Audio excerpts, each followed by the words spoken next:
Are you ready to learn what red flags keep an eye out for when looking for love? Then we got you covered. I'm Brianna. And I'm Alex. And this is the podcast where we unpack reality TV and call out the bullshit. So that you show up confidently while dating and in relationships. Welcome to Ditch the Script.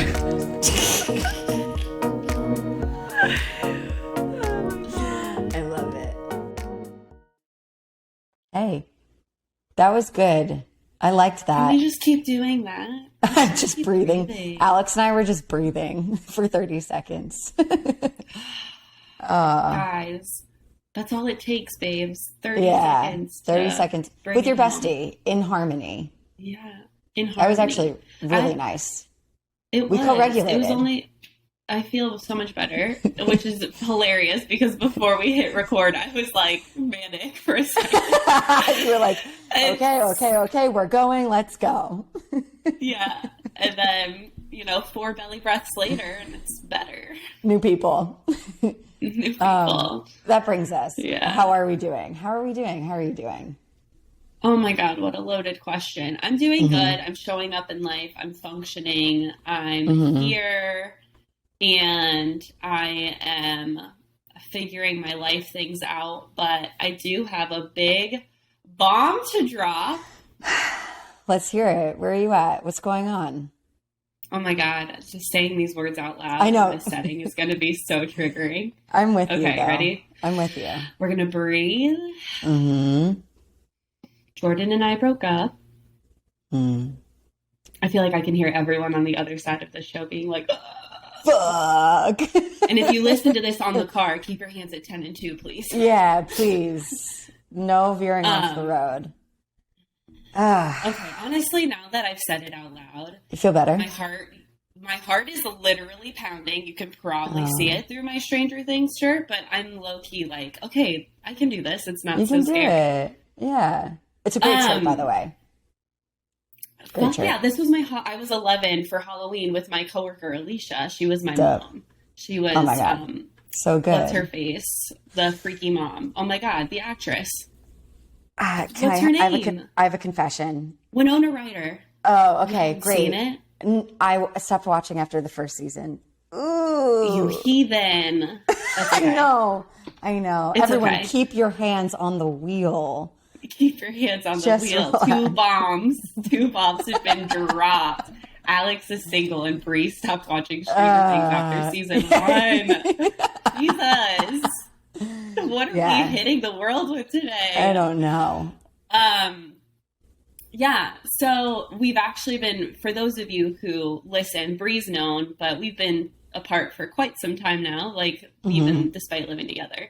But basically, Jordan and I have a lot of love for each other. We've been together for what was 3 years. And, if I had to wrap a synopsis up of why our relationship fell apart, I would say it would be a combination of mental health and trauma responses. Yeah. On both parts, we both obviously, I talk about this with clients all the time, and it's no one's perfect. And for me, I can talk about my experience and my side of things. And for me, my challenge towards the end of our relationship was navigating how do I support a partner through some gnarly depression. Mm-hmm. And it was a lane of trying to find the difference between enabling and supporting. Yeah.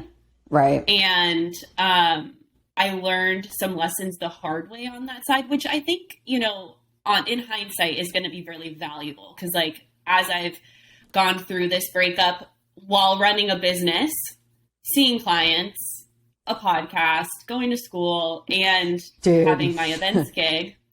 Yeah. I'm really fucking proud of myself. Yeah, I'm proud of you too. I'm proud of you too. You've really I have words to say, but I'm going to hang on to them. Because I'm proud of you. And thanks, babe. But yeah,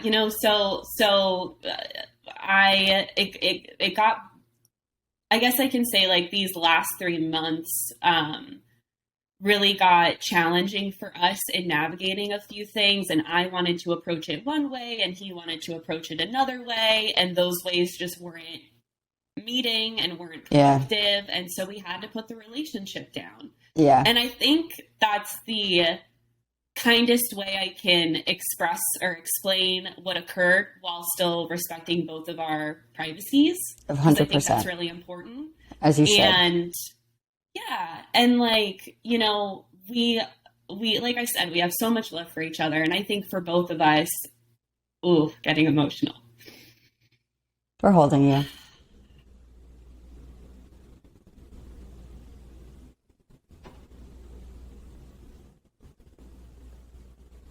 For both of us, the hardest part has been having to make peace with the fact that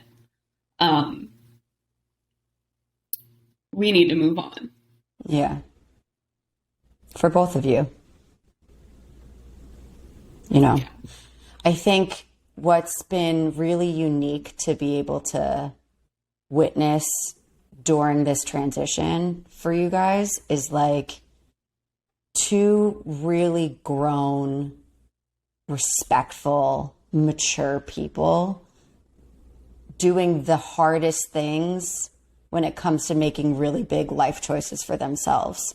And I think when we're in a relationship with someone who we love and we respect and we have endless amounts of care and consideration for, you still have to take care of yourself. You still have to prioritize yourself.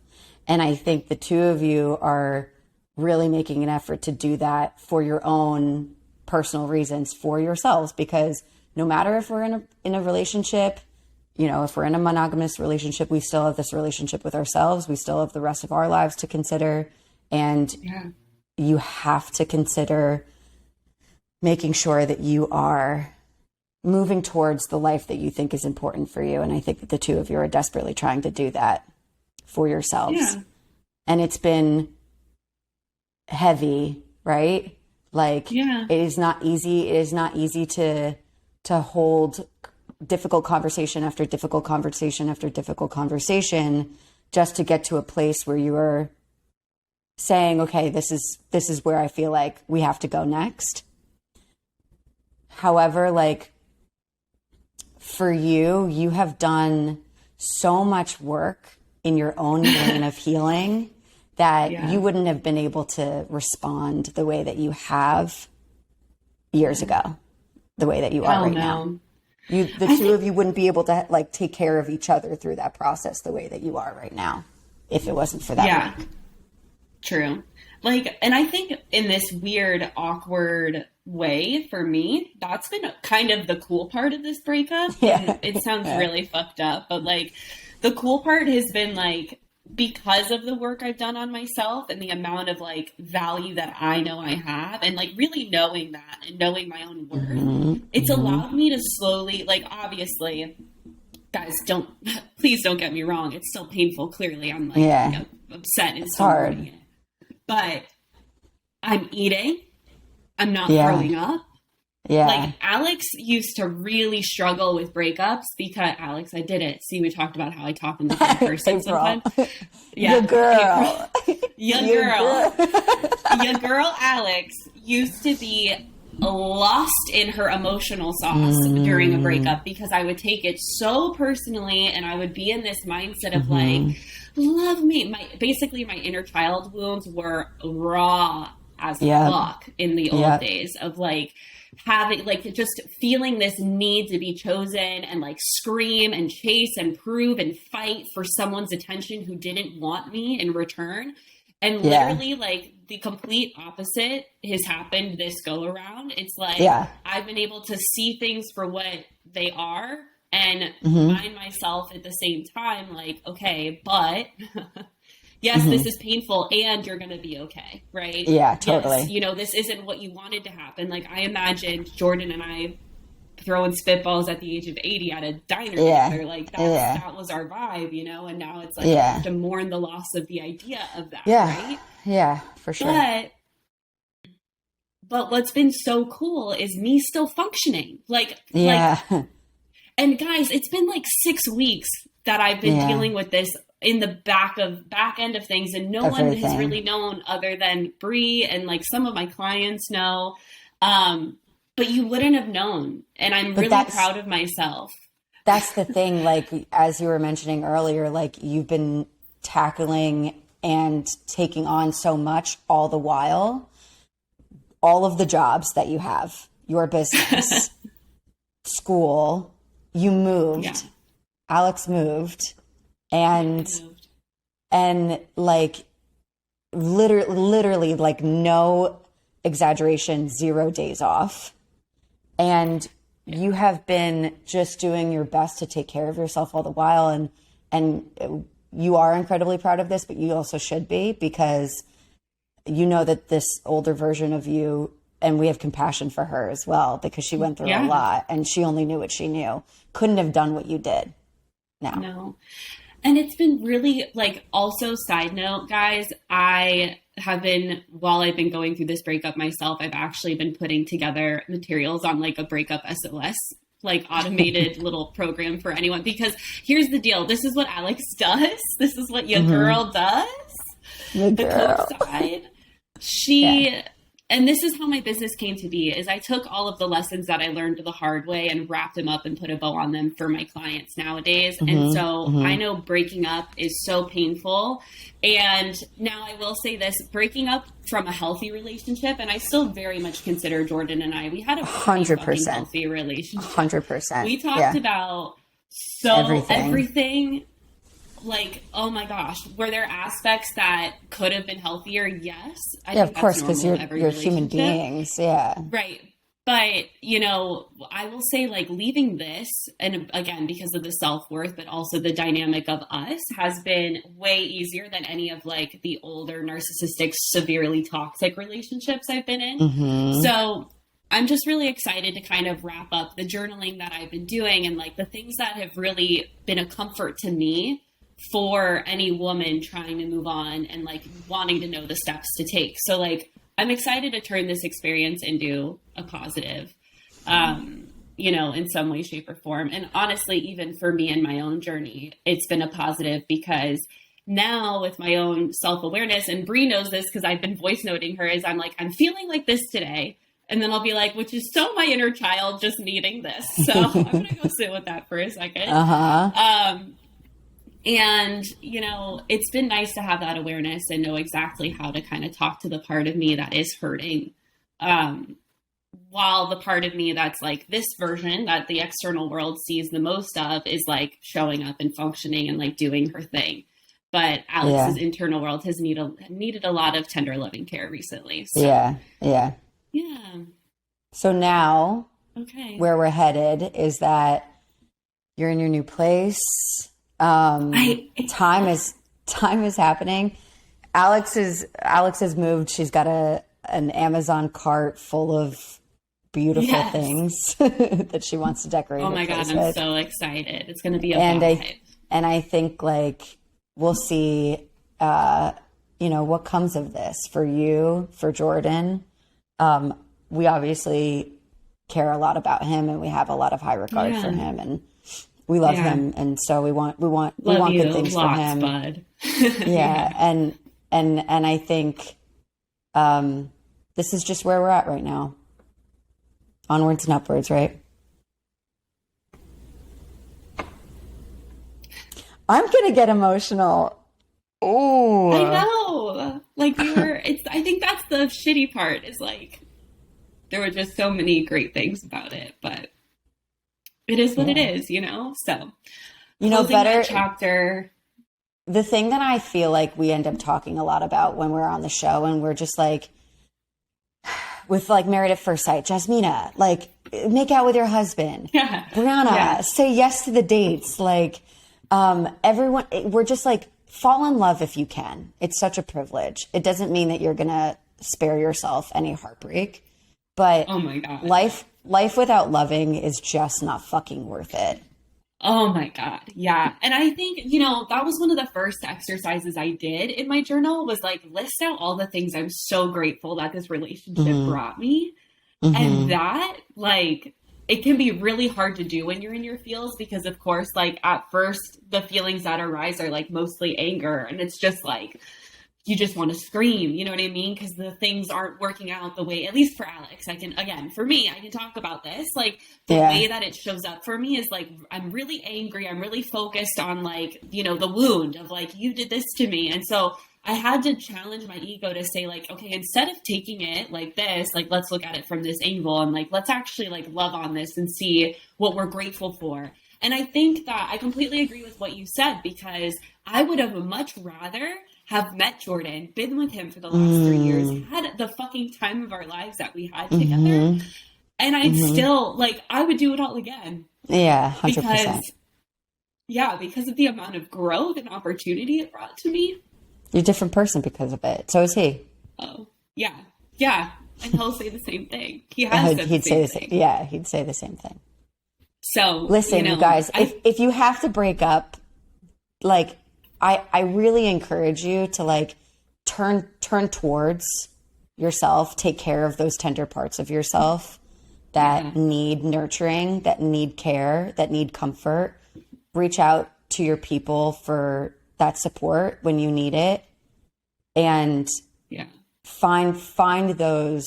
I don't want to call it silver linings, because I think that that's sort of like a crock, but like find the pieces of your experience that you feel grateful for, because I promise it will serve you. Yeah. Because if you're able to come out of it, even having gone through a lot of pain, even having gone through a lot of disappointment and hurt for mourning the things that could have been, if you're able to come out on the other side with a ton of respect for yourself, a ton of respect for your ex, that's a really good fucking place to be. True. Yeah. Yeah. And I can, you know, like, yes. And I want to say I'm even grateful for the really unhealthy relationships I've been through, because it brought me to where I am today and was really what created my business in the end. So it's like, totally, you know, but it takes you being in the right place to get there. And so, you know, I think too often when breakups happen, there's, especially public breakups, I feel like there's this urgency, not saying that I'm like this fucking profound influencer in everyone, but the work, the work that you do. Yeah. And the work that you do. You know, it's been a concern of mine on like, how do I want to handle this? And so I think often in these public breakup scenarios, people are so excited and eager to label like who really messed it up and who is at fault and who screwed up. And you know, that's not what this conversation is. And nor does it need to be that way. You know what I mean? Nope. So it's not important. Yeah, no, not at all. And so, you know, like I said, so much beauty came from that relationship. I'm so thankful for him. I still am thankful for him. We're still like good friends, although we're working on having to go our separate ways officially and like enter no contact, which is the next step. I still need to get some of my crap from our old place. But, you know, again, like it's been really nice to have obviously Bree by my side through this whole thing, my pseudo parents as well, my coworkers, and like I really appreciate all of you just being by my side while I have been all over the place, not only physically running around this world, but emotionally. Listen, I just want people to know that you folded up a pizza and ate it like a taco. Oh my God, that was so funny. My first meal, Bree's alluding to my first meal in my new place, because I didn't have my plates or my knives yet from my apartment with Jordan. And so, you know, your girl had to improvise, and she took her frozen, you know, pizza, once baked, folded it up like a taco, and just ate that bad boy. And she fucking did it, and she's eating, and we're really happy. So that's good. Exactly. Yeah. Well, so that's that. Thanks for sharing that with us. I know that is hard. And it's not something that any of us like deserve, but you gave it to us anyway. And so thank you. It was pretty fucking brave. Thanks. Aww, you're welcome. I love you. I love you. Okay. So, hello. Hey, we have a really good show for the rest of this. We've been in our feels, and now we're ready to get into the ultimatum. Other people's feels. Other people's feels. Honestly, and mixed with a little bit of our own. Because this episode was I had words to say. Yeah. Oh my God. It's insane. Yeah, for real. So where we left off was where do we want to start? we're going to pick up where we left off, because where we left off was the major cliffhanger. We didn't know what Hunter was going to say. He said that he was like, dun, dun, I dun. want Alexis, which is his girlfriend that he came into the show with. And then he proposed to her. She did not even look happy. She was like, just like that. She didn't, but you know Like, what? what? I am happy for her. I'm happy for her. Listen, the girl had a goal she set out for, and her little boyfriend delivered. She got what she wanted. Oh man, I feel for Hunter, baby. Okay? Yeah. And to each their own. That I just saw a lot of red flags, and so Hunter, wish you all the best, bud. You know what? The end. I'm going to That's say all I'm gonna something say. that my dad says sometimes about my mom. He goes, I know who I married. So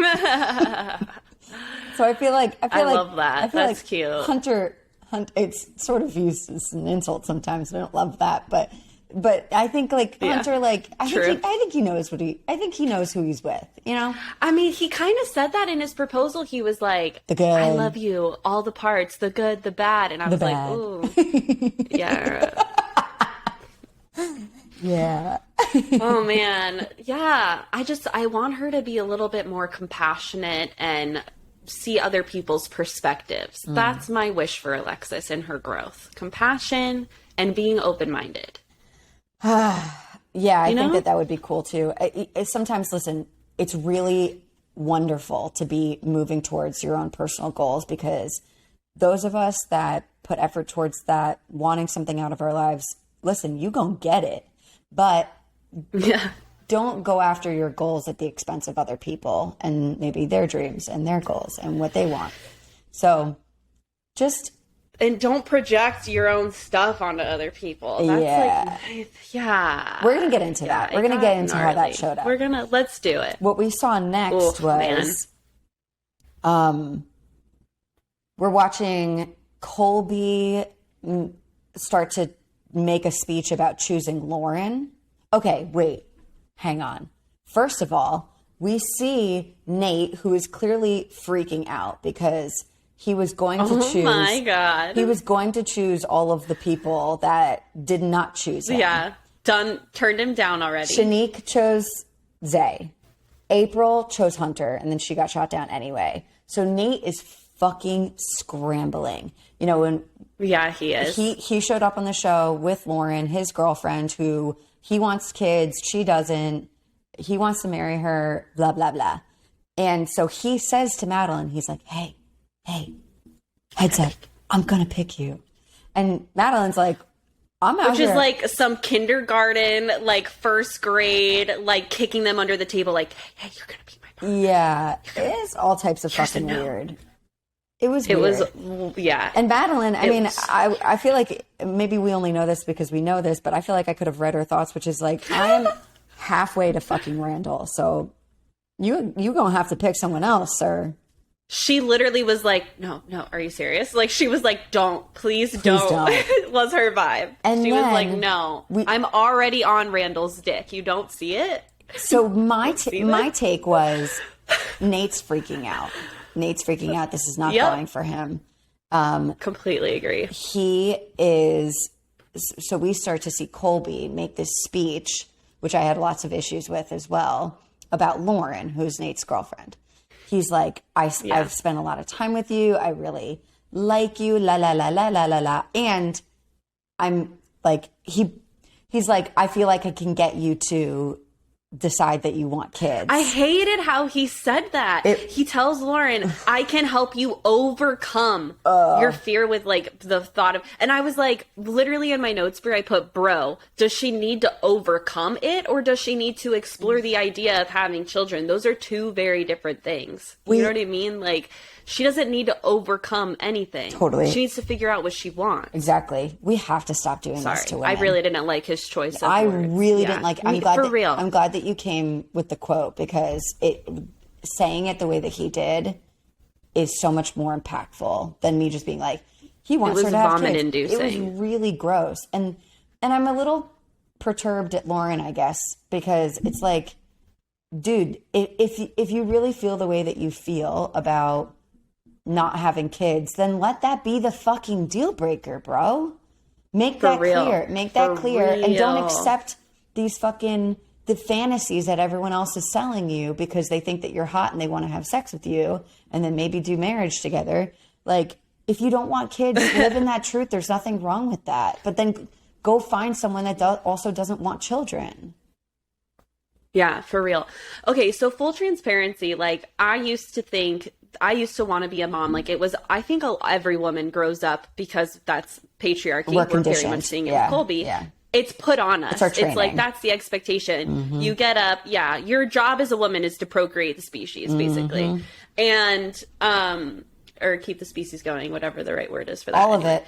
We're responsible for all of it. So, yeah. And so, you know, but recently, like over the last year, and even Jordan and I, when we were together, we're talking about it. It's like, I don't know if I really want kids anymore. And that was huge for both of us to even have to navigate that combo because it wasn't something we ever even considered. It was like, we're great with kids. Of course we want kids. We love babies. Yeah. And then it was like, wait, as an adult with where I am and the emotional capacity that I have at the end of my workday, can I really tolerate, like, do I see myself having a 2-year-old at my feet, mommy, mommy, mommy, when I'm done with my workday? And I really started thinking about that, and I was like, yeah, I don't know if I'm there. And if I do get there, I'm definitely not there yet. Yeah. And so when I've been watching this thing play out with Lauren, I have been screaming kind of the same thing, because if I was her, like, when I start dating again, Alex is so not ready for that. But when I do, that is something that I'm going to have to talk about and think about. Like, am I a maybe I want kids with the right person? Or am I a hard, like, no, I don't want kids? Because of exactly what you're saying. Women, we're allowed to fucking make up our own choice with how our bodies and if we want to have kids or not. And if you are of the mindset, I don't think I want kids, don't let a guy, no matter how cute and charming he is, try and persuade you otherwise. Truly, like, I don't care if he's Michael B. Jordan and he's come to your home with flowers and said, bitch, it's you. Let's have babies. If that's not what you want, like, please don't entertain they're gonna manipulate you. If they want you to have their children, they're gonna make it a really, really, really hard thing to pass up with them. Yeah, because it's not an open conversation. It's a like, personal Colby's choice. Basically saying, I want kids, so I want to be with you to convince you to have kids with me.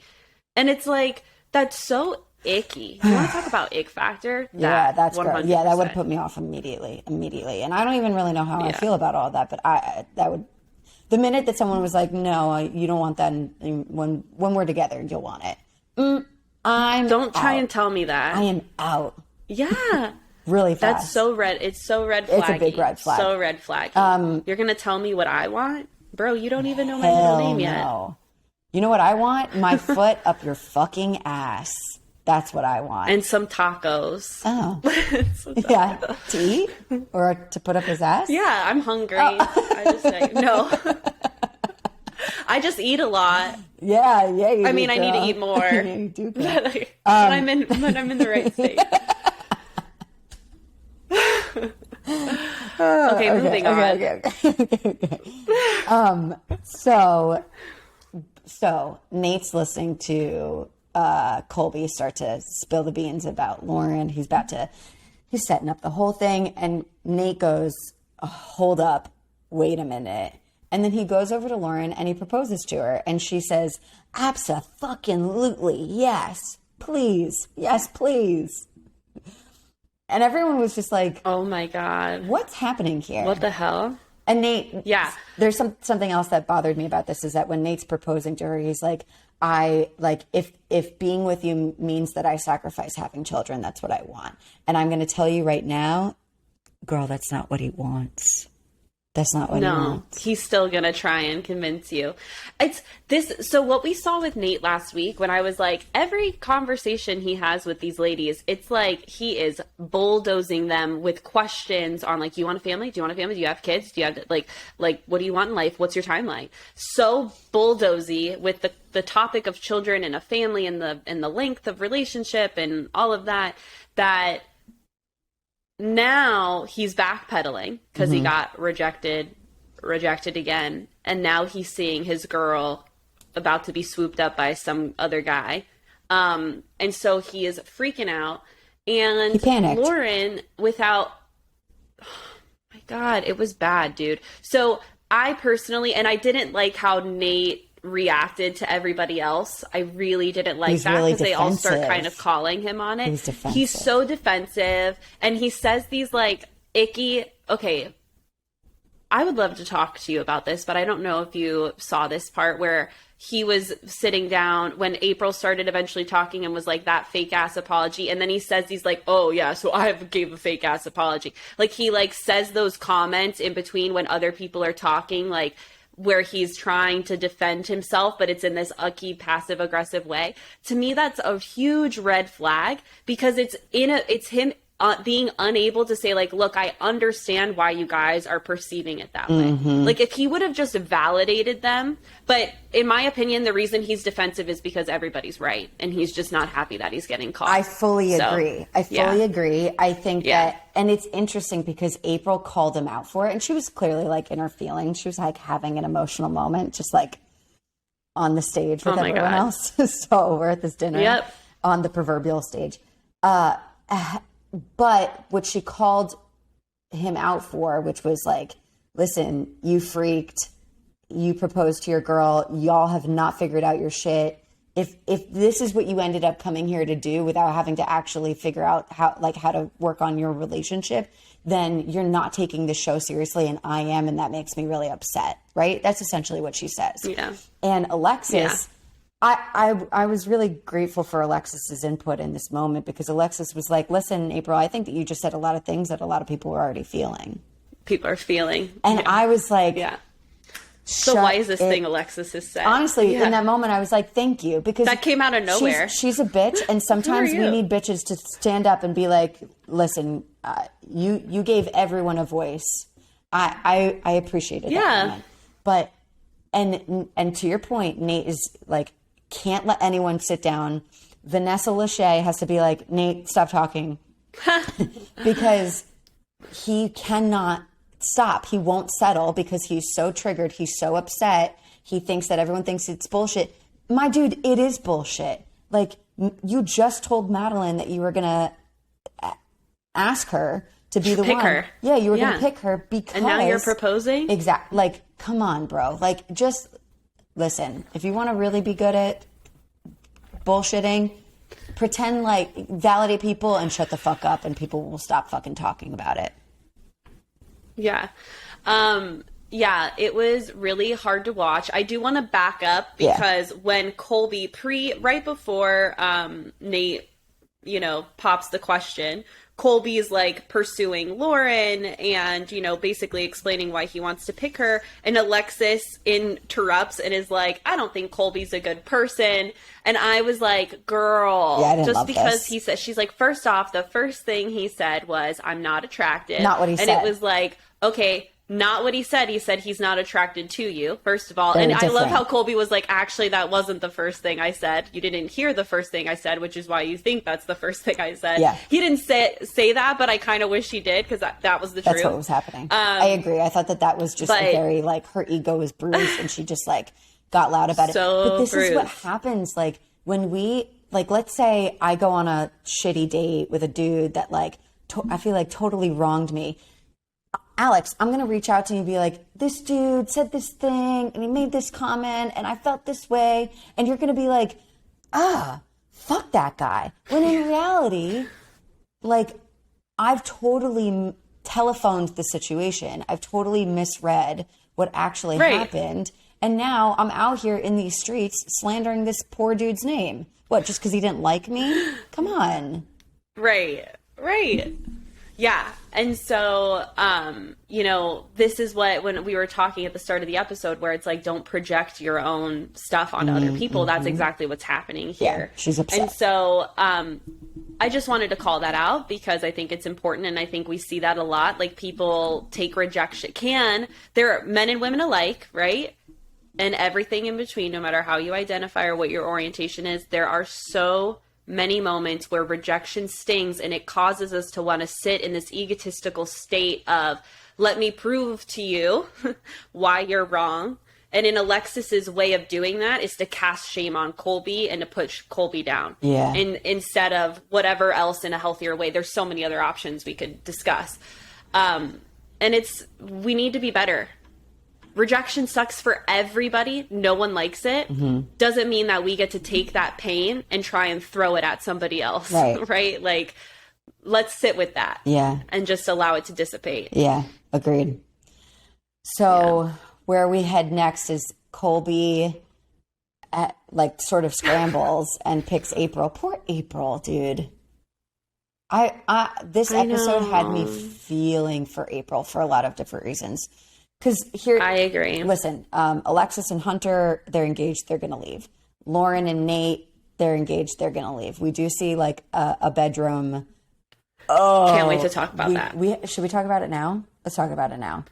Yeah, I'm really proud of Lauren. Yeah, honestly. Okay, because she kind of calls him. Go ahead. She calls him. She just listen. She's like, I'm really happy. However, like we have to talk about the thing about the kids. And Nate, who I am now in this moment convinced he's an idiot, is like, listen, this is about us getting married.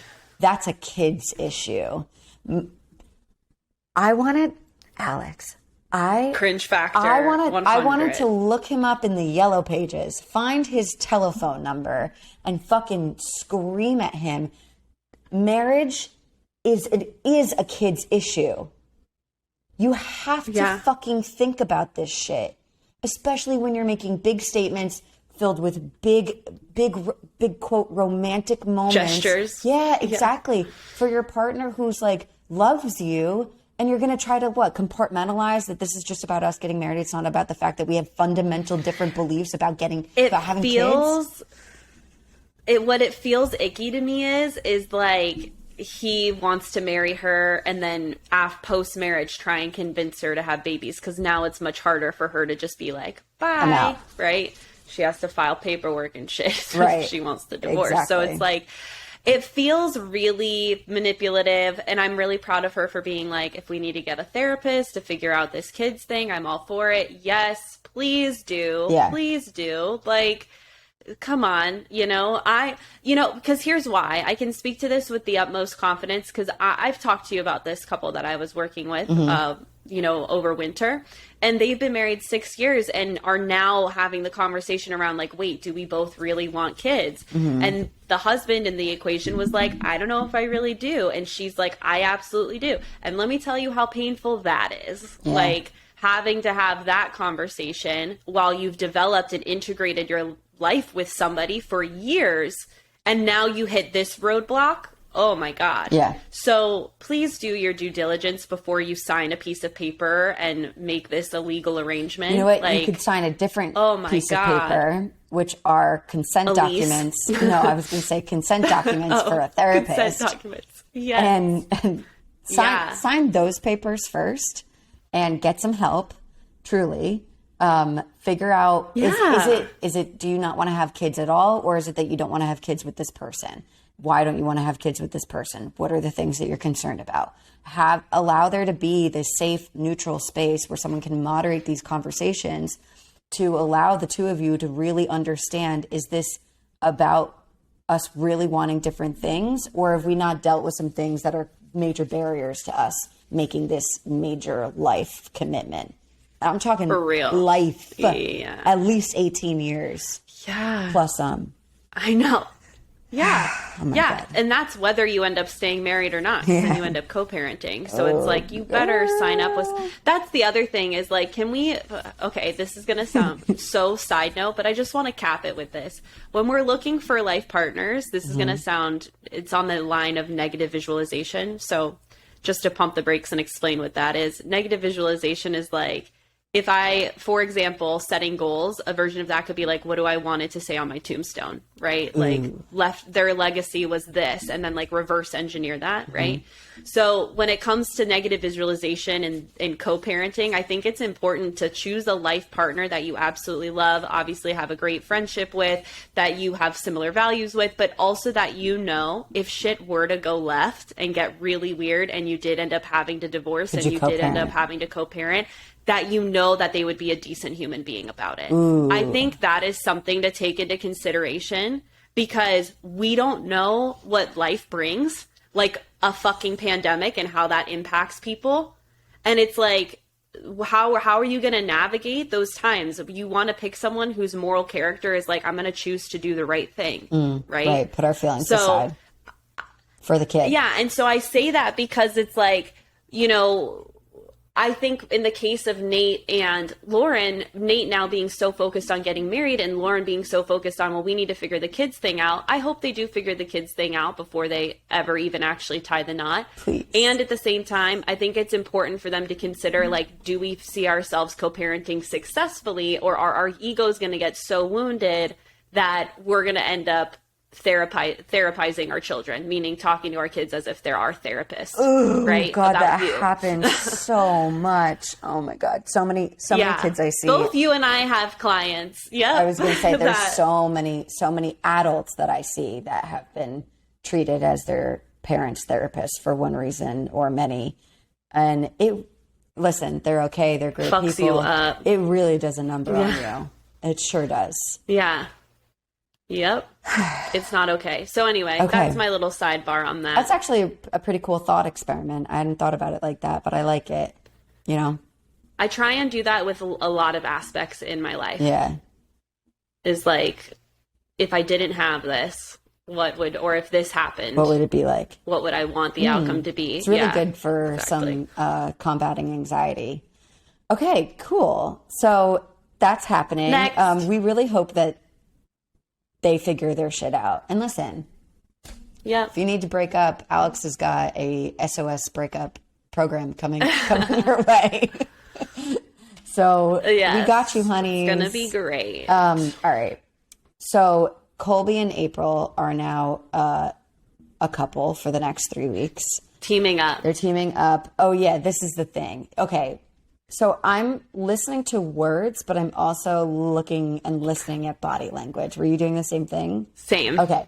Yes. The impact that I had was, so they come together and they're like, okay, let's just get real. We're not each other's first or second or even third pick. Oops. But we're here together. We both created the ultimatums for our partners. Let us team up to listen. They have no idea what's ahead of them. They have no idea what their options are.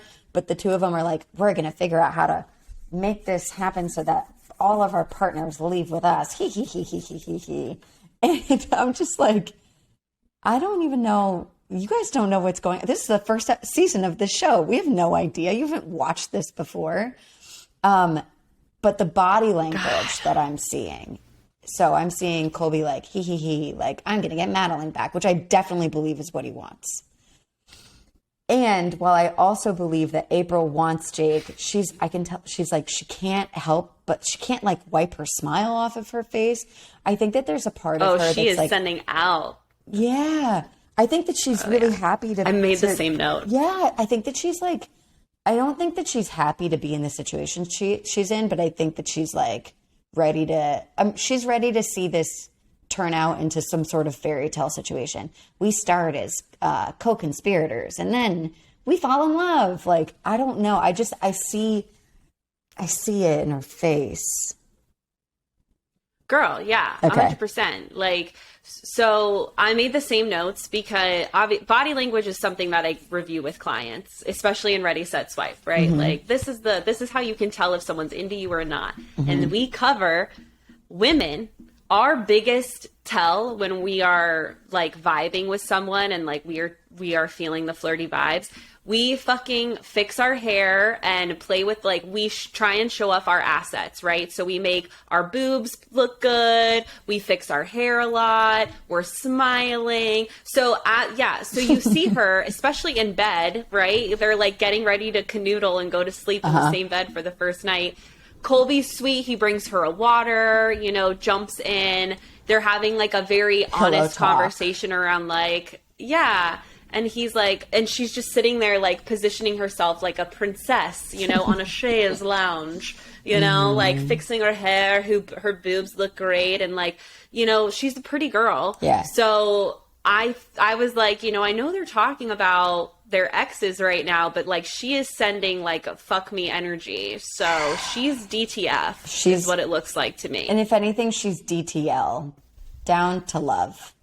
You know, like I really felt like, and I think that people have to be careful in a situation like this. Like if you know that if we're dating, let's say, because this show is not a regular schmegular fucking situation, but let's say you're dating and you're dating someone that just like came off of a relationship. You're both just brokenhearted and like you're both trying to meet new people and take it slow and not rush into anything. So you say to one another, like, please be careful and not start telling people like, you know, the thing that I really love about you is, and, you know, as we're sitting here, the thing that I'm also really loving that I feel like I noticed that I love about you is I just have so much respect.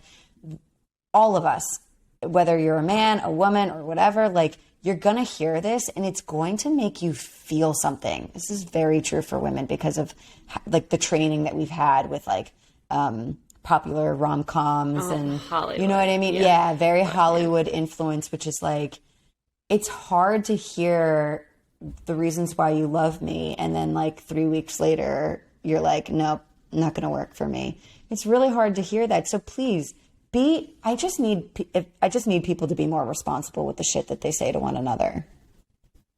That's it. Yeah. Like, don't say it if you don't really mean it. Yeah. Imagine that. Yeah. You know what I mean? Like, I especially feel in the context of The Ultimatum, this show in particular, it's very similar to Maths in the sense that, like, they have this idea where it's like, we're married, this is the expectation in Maths, right? And in this expectation with Ultimatum, it's we're living together, which some of these people weren't even living together with their other partner. Yeah. Which to me, if I was producing this show, I would only use couples who were all living together previously, because I think that would be a much more interesting dynamic than just some couples were living together, some couples weren't. So they're not even coming in on this with equal experience in their relationship with where they're at. You know what I mean? Because cohabitating totally shifts the dynamic of a relationship. There is a lot of stuff that comes up newly cohabitating that you never experience when you're living separately with someone, even if you've been together for like 5 years. Yeah. Okay. It's just the name of the game.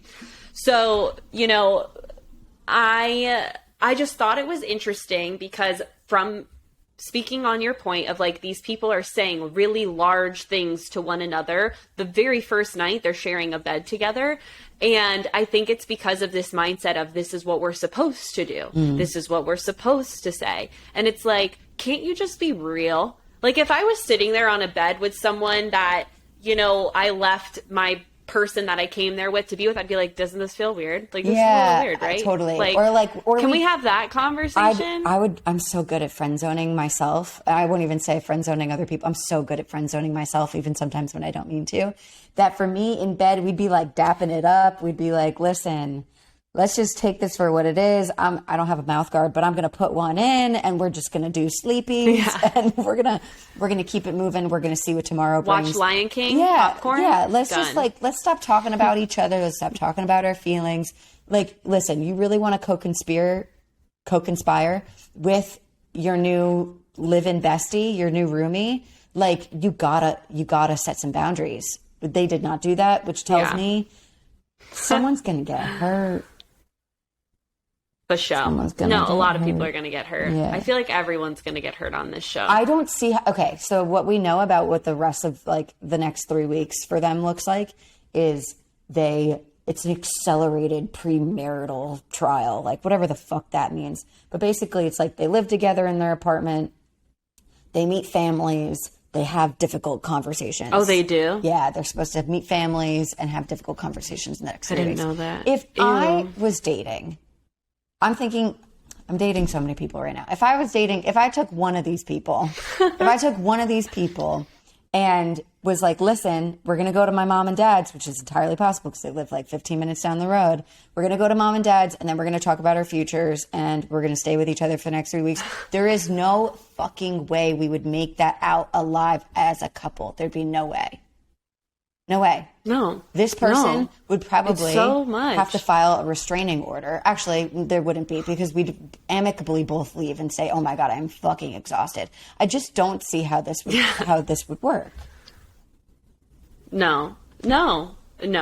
In a real life situation, it wouldn't. Are you kidding me? Please tell me someone who you've met off of a dating app or even in real life, and within 3 weeks of knowing them, you're like, hey, come meet my family. It's a lot. Like, you don't even know them yet. You know what I mean? Mm-hmm. At least for me. I'm sure it does happen. Do I think it's necessarily the healthiest progression?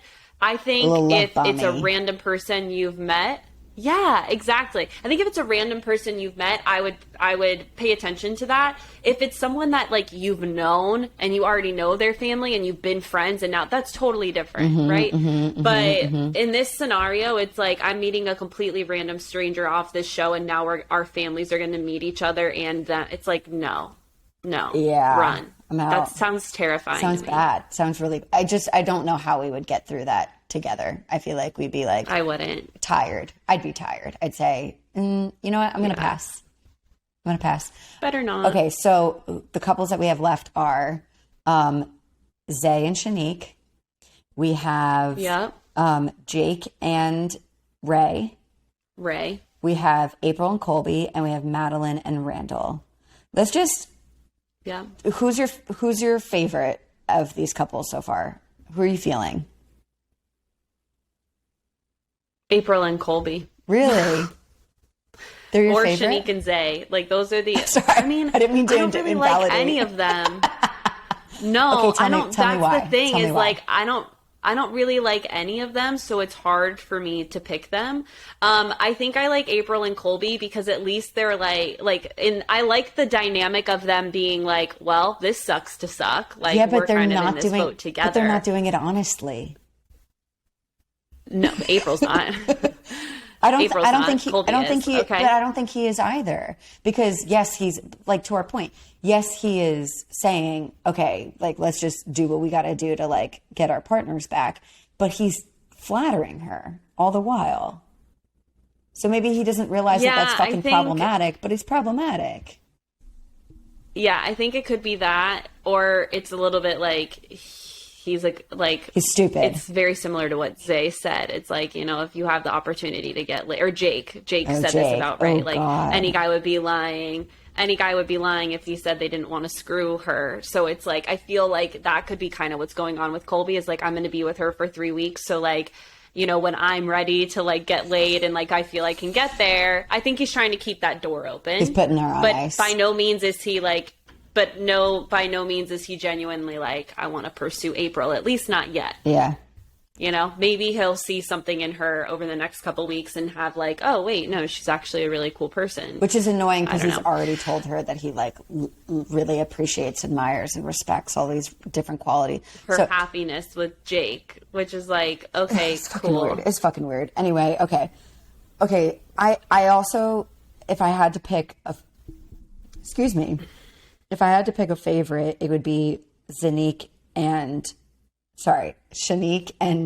You made but you made a couple name. I kind of like it. Zanique. It's Zay and Shanique put together. Let's call them Zanique. I like it. We're going to run with it. I like it.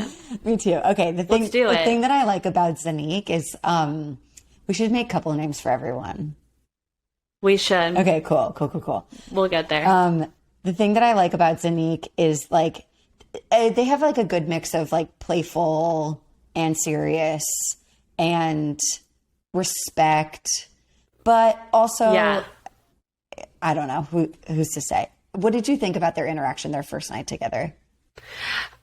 I thought it was interesting. I think Shanique is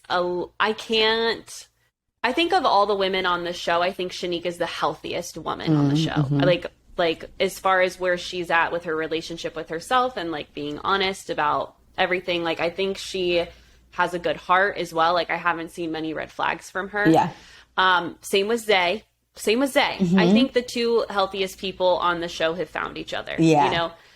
Maybe that's why I like them. They seem stable as individuals. They do seem stable. I don't know how far their relationship's going to progress because I think Shanique is a little like Jasmine in the sense that it's like, I want to feel a certain way before we get to this point. Jasmina? And in this context, Maths Jasmina? Jasmina. What did I call her? Jasmine. What did I call her? Jasmine. Oh man, I missed the A. I'm so sorry. God, it's only been a week. I know, we were so done. Oh my God, Alex and I like dumped that name. Alex and I were voice noting each other being like, we're so fucking glad we're done with maths. Love covering them. Really glad to be done with them. Just over it. It. Okay. Anyway. So, but she reminds me of Jasmina a bit, but the difference here is that Jasmina and Michael were married and it was a different, like, we needed to explore the marriage fully. Whereas Shanique, I am fine with her taking her time. Yeah. They aren't married. They're exploring this for 3 weeks. Like, so I'm fine with it. I'm just interested to see if anything happens. They're the only couple that didn't sleep in the bed together. And they didn't like air like how they made that choice, whether it was like Zay's respect for her, privacy or like his relationship or vice versa, whatever. However, to watch Zay, who arguably objectively seems like a really tall man on that teeny tiny little couch. I know. Oh, that was hard to see. And she went over and tucked him in, and I was like, but I almost felt like that was like a moment where she was like testing. Agreed. This is how they edited it, right? I felt like it was weird. It was weird. Yeah. They edited it a little bit funny. Like they edited it like her being alone in the bed and sort of like, almost wonder if she was like, okay, what the show wants me to believe is she was having second thoughts. She went to go like tuck him in and like see if he was going to like pull her in or something. Follow her. Yeah, that's exactly how it. Yeah, and so for all we know, he may have said a comment and she got out of bed to go tuck him in, like, and it was like a funny joke, but they muted their audio and put some sappy song all over it while we watched. Like, we really don't know. I got played. But yes, 100% agreed on the perception that the show was trying to push. Yeah. Because that was the note I made. I was like, that was interesting. It was weird. Like, you know? It was weird. Yeah, because it was delayed. Mm-hmm. It was a delayed tuck-in. So that's why I was like, what was the intention? Or was it not delayed and it just seemed delayed because of the way they edited it? Mm-hmm. Yeah. You know? So then we have... We'll see with those two. Madeline and Randall, who we can call... Big Daddy Randall. Big Daddy Randall. That was actually really funny. Okay. What's their couple name? We can call him Mandel. Mandel. Okay. Mandel. Okay, so with Mandel... I'm writing them down. Okay, perfect. I want you to, because we got to keep them in mind. Zanique Mandel. With proper spelling. Yeah, of course. 100%. Let's put some respect on their couple name. So we have Mandel, who...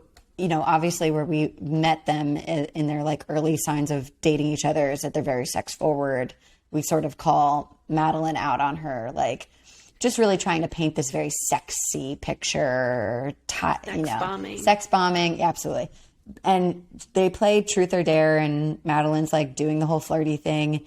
And there's like a dare to pretend to be what is it? Help me out. What is it? Oh, dare to be an escort and call her up on the phone. First appointment, right? Yeah. And Randall, who is uncomfortable, leans in, rolls with it. Is doing a fabulous job. That's when he called himself Big Daddy Randall. Great job. Really good job. Yeah. Really good job. Yeah. Liked it. I enjoyed it. Me too. I was like, okay, Big Daddy Randall. Okay. But then Madeline... What are you going to do to me, Big Daddy Randall? Yeah, what are you going to do? And then Madeline pulled out, like, so to speak, really, really like quickly. Hard pulled out. She got shy. She got shy. Yeah. I was like, girl, She's don't like, oh my God. don't start a fire. This is my problem with sex bombing. Don't talk the talk. You can't fucking sex walk the walk.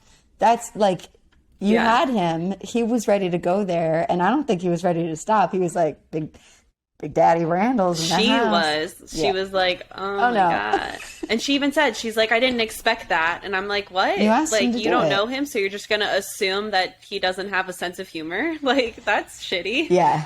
You know? That's weird. You're just assuming he has a great dick for you to ride? Is that it? That's Is it. that the value of Randall? I think Randall brings more to the table. He sure does. He's got a bit about him. He's a catch. He's a catch. I agree. I liked seeing a little bit more of him in this episode. Me too. I didn't see any big red flag behavior on him. No, not yet. And I hope that stays the case. Madeline, on the other hand, can we please talk about the sheet convo? Yeah, sure. I kind of was annoyed by it. Yeah. How do you feel? How do you feel about top sheets? First of all, it's just established ground rules. I think top sheets are great. I sleep with the top sheet. Yeah. There have been times where I haven't slept with the top sheet. Living with a man as well. Yeah. Because that just happens occasionally, especially when things aren't straight on the bed. Yeah. It's like, all right, okay, whatever. guess we're just rocking without it. Okay. Yeah, exactly. And it's like we go with the flow and like we fix it when we fix it, Yeah. you know, like at least me, that's how I was. I'm sure there's people who are like Madeline, more type A. Now, what I didn't like about it was how condescending it came across. Yeah. She was trying to me. I think she was trying to be playful. Yeah, I think she was too. Like, I don't think she was trying to be mean, but the way she was like, this is a cleanliness thing. Like, no, you always sleep with the top sheet. Yeah. It just felt so like, how do you not know this at your age? Like, and that's what I didn't like, because I was like, really? Like, are there top sheet police? Like, what happens if he doesn't? Like, can we just let him be him? Like, why? Yeah. You know? It just felt a little like, if you're going to be sharing and then she said that, like, over the next 3 weeks, we're using the top sheet. And so I just want to kind of pay attention to see if that it's okay. What I am trying to say, what your girl is trying to say, I'm not going to use my name, is it seemed a little controlling, and I am interested to see how this shows up, if at all, moving forward. Because if it was controlling behavior out of the need to control, it'll continue to show up. If it was her trying to be playful and just it sounded a little awkward in the verbiage, then that'll also be clear too. But when I was listening to that was the note I took. I was like, that was an interesting way to phrase it. So my 2 cents. Yeah, I think, listen, maybe it's because they're so new to one another, but I'm not trying to come for anyone's flirty, jokey banter. Yeah. But that's only going to be good and received on both sides and work the way that you want it to if the two of you are both in on the joke. Like, Madeline's trying to play with him and also enforce a boundary where she's like, top sheet only. And Randall is just sort of like answering the question where he's like, sometimes I do, sometimes I don't. And she's like trying to play with him. This is where it can become, it's no longer sarcastic and flirty. It's now, I feel like I'm being talked to like a child or like an idiot. Yeah. I just want to make sure you're on the same page. That's all. I think that's the danger with teasing in a flirting dynamic, especially with someone that's new. It's like you don't know what their tolerance is and their threshold is, and also like the topics that they're okay being teased about and the topics they're not. Yeah.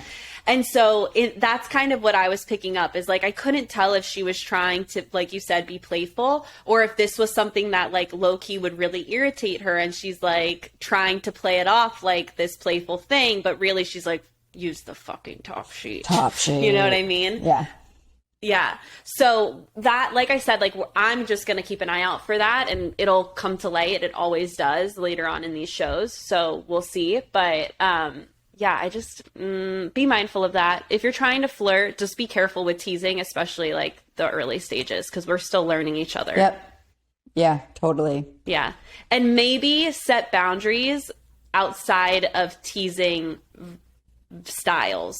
I think it's really hard to set a boundary and for someone to take you seriously if you're trying to be funny about it. We saw that happen with Mark and Lindsay a lot too. Ooh. You know, Mark would say no and be like, no, ha ha ha ha ha, but he really meant like, no, stop. Please stop.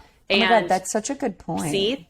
That's such a good That's point. it's like, if you're trying to set the boundary, just be like, okay, well, I need you to know that I always sleep with the top sheet, and it would be really helpful for me if you also slept under the top sheet so that we weren't, you weren't weighing it down. Are you cool with that? Yeah. Understood. Right. But like teasing about it, it's like, wait a second. Is that a real boundary? I don't know if you're being serious. Are you trying to be funny? Yeah, exactly. Yeah.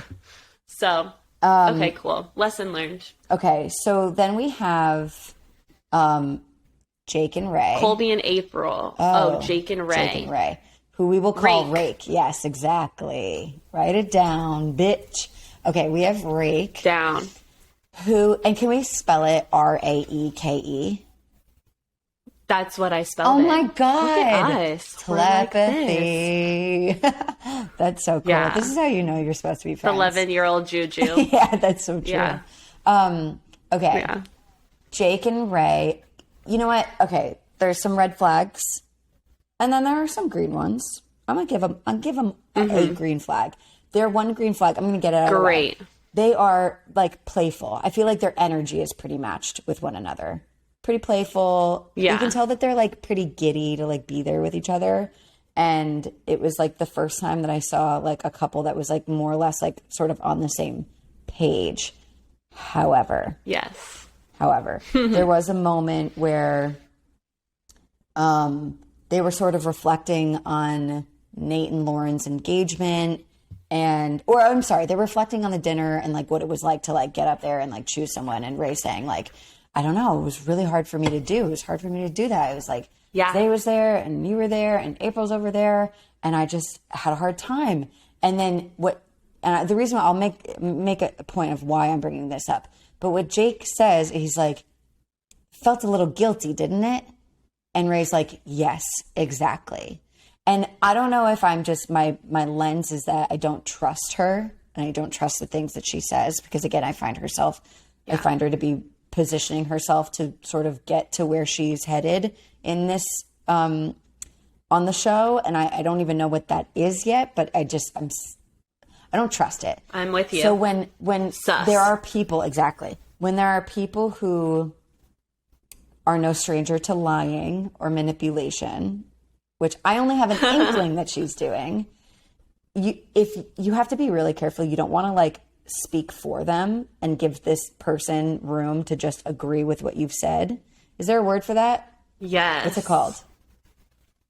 Being smart. Oh. Are you talking about, I mean, it could be projection is one way, because you're saying how you would feel in that situation. So you're saying, you felt this way. Yeah, of course. But what is it on the side of Ray when she's like, she just confirms what he said to like facilitate the connection? I don't know if there's a word for that. Ooh. I think just manipulation. We're going to call it the rake effect. I don't know. I'm going to have to look. We're going to call it the rake effect. The rake effect.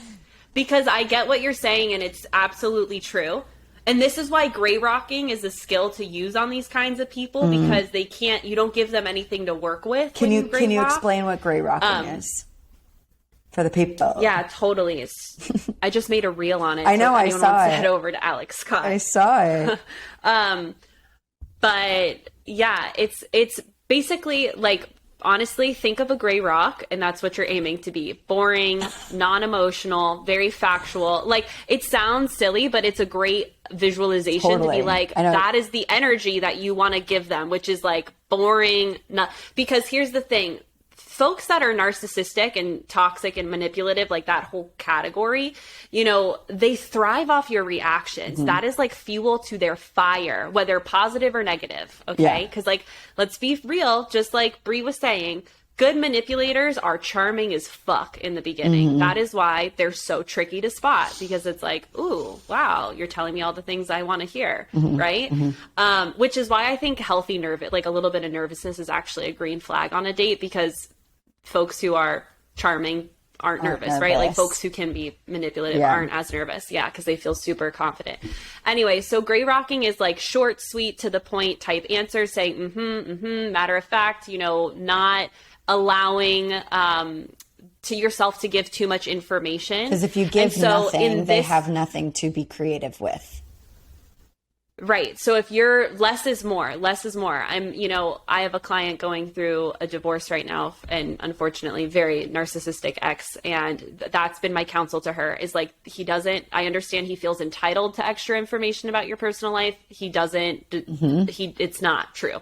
So he doesn't need to know. And if he keeps insisting, I'll have this conversation with a third party present. Anyway, that's gray rocking though. Great. It's like, yes, to the point, making statements that don't have, any emotions tied to them. So instead of being like, oh my God, you hurt me so much, it's like, we see things differently. And so, right. Those are two very different statements. Of course, Jake is not looking to even learn about gray rocking because he wants to get to know Ray. And I just, you and I both agree on this. We want to be super clear. We have no sort of information that would suggest that we can be certain at all, or even like super convinced that Ray is narcissistic, manipulative. We're doing what we set out to do on the show, which is to just pick apart some of the information that's given to us, while within mind that it's carefully edited to push a storyline, and to just point out that, like,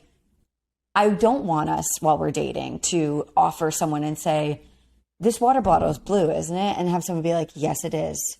Yep. You know what I mean? Like, I mean, that's a little bit too, tangible, but like when you tell someone how you think that they feel and they take it, sometimes in certain situations that is used to create a bond between the two of you, where a bond does not exist organically.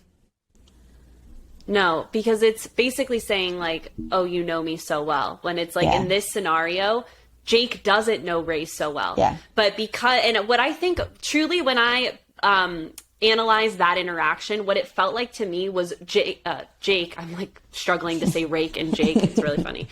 Jake was saying, oh, you felt guilty because that's what he felt. Yeah, right. And I truly feel that Jake is coming at this from an honest, like, I think he truly does like he Ray. Likes her. I am suspicious of Ray because of how she was with Zay, the person she came here with, and how she's been so far with Jake and how she's positioned herself and the things that she's said. Yeah. And so, my notes here are, you can't even say in your first confessional that you love Zay, the guy you came here with, when the producers ask you why you want to marry him. But now you're all giddy about Jake and saying, she could say she loved Jake, or I'm sorry. Alex is like tripping over her words. Let me back up. Yeah. These two are connecting. Is this the couple that was like, I know it's too soon to say love? Who was that? Is that this couple? Colby. That was Colby and Lauren before Nate interrupted. Okay, never mind. My bad. That's what I was trying to say here. I thought it was this couple. I thought he was going to be like, it's too soon to say the L word. And I'm like, oh my God, no. Because she couldn't even say that but you about know what? Zay. She does have another confessional. I fumbled. That's okay. You fumbled the bag. It's okay. We all do it. We're human beings. I screwed it up. You're good. I screwed up the couples. What she did do was there was another confessional where she was just like talking about how much she does care for Zay and that she did enter the show with him. And then sort of true to Ray's nature, she's like, but something with Jake, and then she never says anything else. And at the end of their clip, again, edited for us to no longer see any more of it. I don't know if she answered this question. Jake leaves her with, okay, so what is it that you want? What's important to you in your life going forward? He's trying to get to know, what are you looking for, to see how he fits in with that? Because he's trying to see, do I like you more than my girlfriend April, who I came on the show with? And Ray doesn't answer. Yeah, you want to know and then she also asks, what are we? As well. In this same setting. What are we? And so what I'm picking up on is Ray never blatantly says what she wants and what she feels. No, she's riding off of what the men around her are giving her. Yeah. And that, to like, again, more suspicious behavior, because that's exhausting in a relationship when you're the one that's like having to pull teeth getting the information out of someone, which Zay we saw that first episode where he's like, how do you feel about me? And she was like, I can show you better than tell you. And it's like, whoa, how do you ever have a good conversation with a partner like that? Where it's like, well, you're distracted by tantalizing sex, and then you stop caring until you care again. And it's like, yeah. And so, you know, that's a common theme that we're seeing with Ray. And I'm a little scared for Jake because I feel Ray rides off of the excitement, the chase, that newness. And I think in time she'll end up treating Jake the same way she treated Zay. So, yeah. Oh, I know. I'm not stoked about it. No, it's not good for anyone. 100%. Yeah, Jake's in trouble. It's too predictable. Poor April. Randall's in trouble. April's really getting the short end of the fucking stick, though.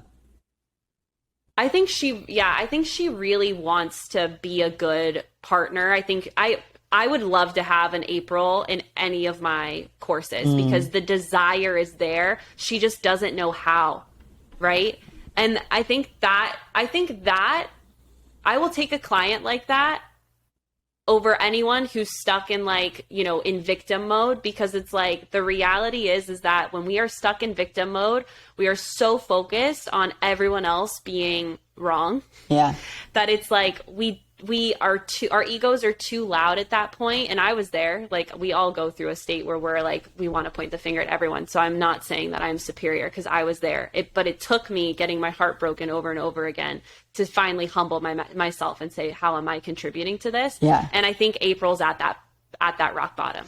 She's hearing Jake, who's like, it was always all about you. You never asked what I wanted. And she's like, oh my God, I needed to know that. I'm sorry that you felt that way. I'm sorry that I didn't know that. She's even telling the entire table of people that, you know, she had to sit there and hear that out. And like, that's what she needs to work on as a partner.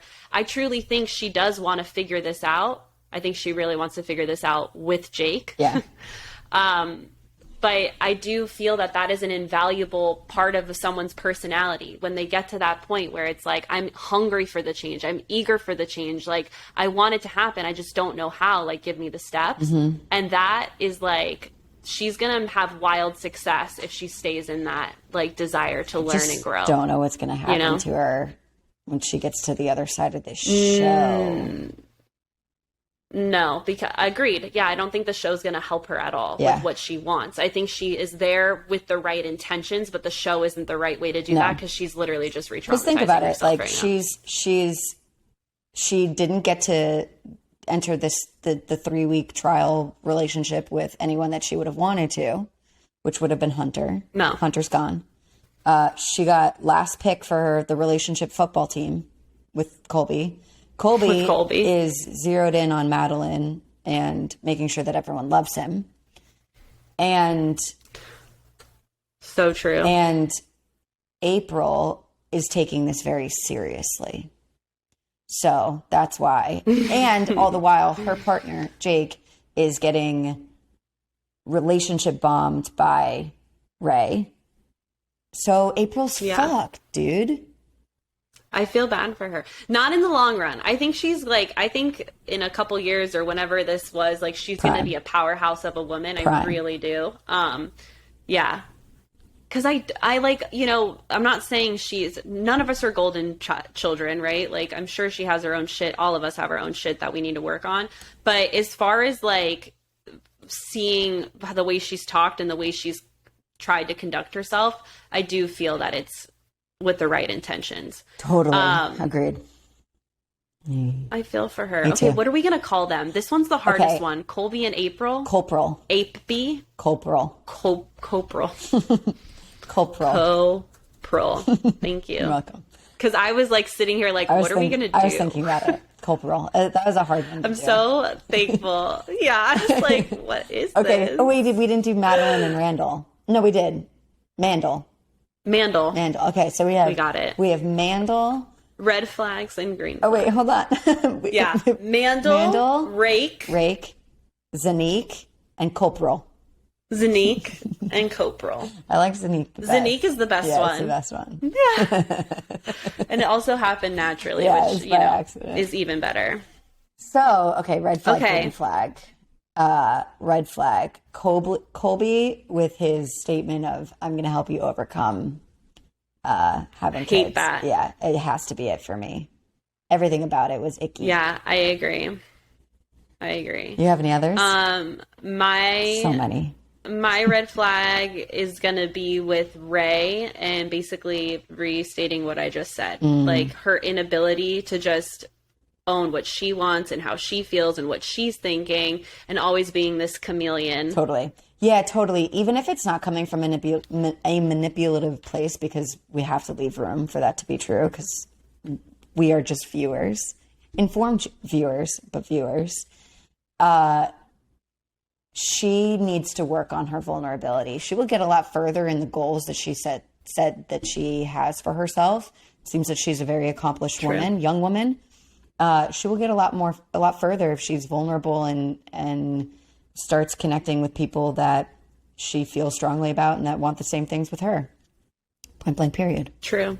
Okay. Yeah. So green flag. What's yours? My green flag would be with, I guess I'll give it to, April.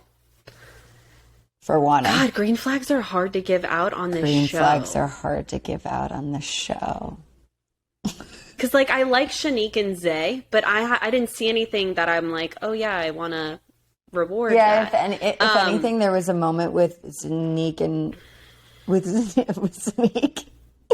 where I was a little bit frustrated with Zay for like sort of it felt a little love bombing to me, where he was like, you've changed me as a man, it's only been a couple days. That would have made me feel like you don't actually know me. So what if I don't like when people try to use those words to say like, you've changed me, to convince someone that they've had a really strong impact. Like I can be awesome, but that doesn't mean that I have that. Don't tell me that I've had the power to change you in a couple of days. It's fucking weird. Well, and it's like, yeah, it is weird. It's like, what does that say about you? Yeah. Like, are you like okay? Yeah. I agree with that. So I'm gonna give a green flag to April for speaking up for herself and for being really honest with where she's at. I think that I can reward that. Yes. You know? I'm going to give a green flag to Lauren for setting a boundary to say that we're not going to get married until we like figure out our kid topic. Seriously. Get it, girl. Yeah. I hope that they go to therapy. I hope that they maintain that boundary. I hope that they don't actually get engaged for real for a little while. Listen, be engaged. Please don't put a date in the calendar. If there is... Until you've decided. Please, like, it's one thing to like accept a proposal from someone that you love and have been doing this with for a while.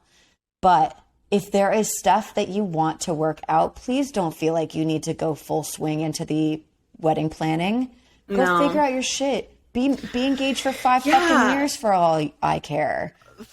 Seriously. I think that if there's one, of course we're at the end of the episode now, but like if there's one thing you take away from this episode, it's that getting married nor having a baby solves your relationship problems. It exacerbates them. And so for women, getting married does not mean that we've accomplished our lives and does not mean that we are any more figured out in this world than the world would love for us to believe. It does not make your life better. For real. It does not make your life better. No. So, and I think that that's something that Nate is thinking, like, if we get married, this will solve all the problems. And it's like, no, dude, actually it won't. So yeah. Wow. Green flags. That was hard for me to like pick something out. I forgot about Nate and Lauren. And honestly, their whole situation is not a green flag. It's not. No. But Lauren stating that is. So go, Lauren. On the next episode of Alex and mine's desperate hunt for green flags and the Netflix show, The Ultimatum, next week we'll cover episode 4. Yes, we will. Well, thanks guys for hanging out with us on this episode of excitement and tears, drama and little tears. Yes. bombs. Yeah. Seriously though, thanks for listening. We love you guys so much. If you want a free mini session with us, you can head to our website, ditchthescriptpod.com/podcast, and fill out an application. If we feel like you're a good fit for the show, we will go ahead and email you to schedule a time to hop on a little session with us. And then if you just want a question answered and you don't actually want your face or your voice to be on the show, then you can also visit our website, ditchthescriptpod.com, and submit that to us, and we would be happy to answer it for you. If you want to follow our social medias and interact with us there, we post every week. We are at Ditch the Script Pod on Instagram and TikTok. Share our clips. Share it with your friends. Give them a message that they probably need to hear. Listen, sometimes that's easier than having a difficult conversation with your friend who is stuck. So, true. Let it be a conversation opener. Love bomb us by leaving ratings and reviews. Please rate, review, subscribe. That helps us get the word out. So, please and thanks. It does. Okay. Please and thanks. Love you guys. Love you. Bye. Bye.